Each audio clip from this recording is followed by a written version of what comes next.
খিচুড়ি সবাই কম বেশি পছন্দ করে। আমার তো অনেক ভালো লাগে, সেটা ল্যাডা খিচুড়ি হোক, ভুনা খিচুড়ি হোক, সব খিচুড়ি আমার অনেক পছন্দ। সাথে যদি ডিম ভাজি হয় বা ইলিশ মাছ হয় তো কোনো কথাই নেই। তো আমার কাছে ইলিশ মাছ ছিল, আমি আজকে ডিম ভাজি দিয়ে গরম গরম খিচুড়ি খাবো, মানে হঠাৎই খাইতে মন চাইছে। তো বিসমিল্লাহির রহমানির রহিম, আসসালামু আলাইকুম, welcome to my new video. আজকে আমি আপনাদের সাথে শেয়ার করতে যাচ্ছি খিচুড়ি বোনা। আই হোপ আপনাদের অনেক ভালো লাগবে। প্রথমে আমি কড়াইতে তেল দিব, আর হচ্ছে পেঁয়াজ দিব, দারচিনি দিব, এলাচ দিব, তেজপাতা দিব। এগুলা দিলে খিচুড়ির মধ্যে একটা ভালো স্মেল আসে। অনেকে দেয় না, কিন্তু আমার কাছে ওই খিচুড়িটা একদম ভালো লাগে না। এটা আমার কাছে অনেক ভালো লাগে, আমার হাজব্যান্ডের অনেক পছন্দ, বাচ্চারা তো অনেক পছন্দ করে। আপনারা অবশ্যই ট্রাই করবেন।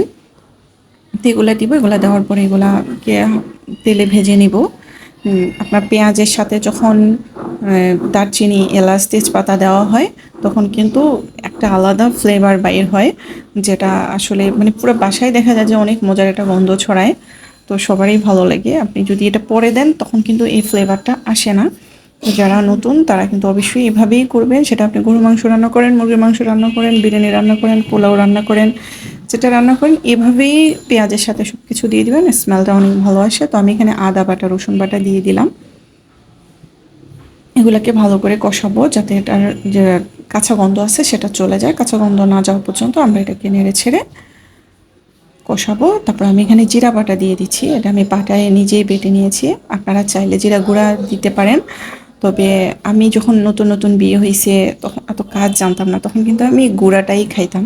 কিন্তু কেন জানি মনে হচ্ছে আমার শাশুড়ির রান্নাটা আমার কাছে অলওয়েজ ভালো লাগে। উনি আবার সব কিছুই বাটা খায়। মানে তো বলতাম যে এত মজা হয় কেন, আমিই রান্না করি, বাট আমি যখন ওনার কাছে গেলে ওনার মশলা দিয়ে রান্না করি তখন আমার কাছে অনেক মজা লাগে। যখন বাসায় এসে রান্না করি আমার কাছে একটু ভালো লাগে না। তখন মানে চিন্তা করতাম যে কেন ভালো লাগে না। পরে সেখান থেকে আস্তে আস্তে আইডিয়া আসলো যে বেটে খাই, দেখলাম যে না, বেটে খেলে আসলে অনেক মজা। তো আমি এখানে হলুদের গুঁড়া দিয়ে দিলাম। হলুদের গুঁড়াটা একটু বেশি করেই দিছি, কারণ আমার কাছে মনে হচ্ছে যে খিচুড়িটা একটু হলদে হলদে না হলে ভালো লাগে না। তো অনেকে চাইলে কম দিতে পারেন, আবার সাদা খিচুড়িটাও কিন্তু অনেক ভালো লাগে, একটু পোলাও পোলাও ভাব আসে।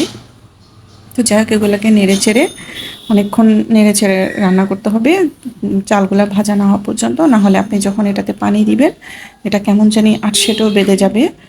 আর আপনি যেটাকে ভালো করে ভেজে নেন তাহলে কিন্তু আর এরকম হবে না।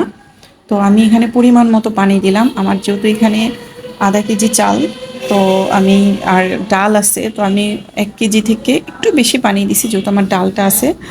আর যারা ঝরঝরে খেতে চান তারা কিন্তু বরাবর আধা কেজি পানি দিবেন। আর চালের উপরে অনেক কিছু ডিপেন্ড করে, যদি আপনার চালটা নতুন হয় তাহলে পানি কম দিতে হবে, আর যদি চালটা একটু বেশি মানে পুরান হয় তাহলে কিন্তু আপনার একটু বেশি দিতে। আপনি গন্ধ শুনলেই বুঝতে পারবেন পুরান চালে কিন্তু একটা পুরান পুরান গন্ধ থাকে, যেটা নতুন চালে থাকে না। অনেক সময় পুরান চালে কিন্তু একটু সাদা দু একটা থাকে।